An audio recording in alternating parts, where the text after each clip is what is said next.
Slovenské zdravotníctvo dnes stojí na križovatke. Na križovatke, kde na jednej strane je cesta pre záujmové skupiny, pre obchody, schémy, predražené tendre či odliv peňazí zo zdravotného poistenia. Na druhej strane je cesta, ktorú ponúka politická strana Právo na pravdu. Predseda politickej strany Právo na pravdu, Zoroslav Kollár, so svojím tímom odborníkov jasne pomenoval, čo potrebuje slovenské zdravotníctvo.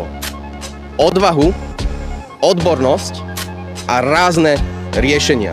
Cesta, ktorú ponúka politická strana Právo na pravdu, tam nie je na prvej priečke či už záujmy finančných skupín, obchodné záujmy alebo politickí nominanti.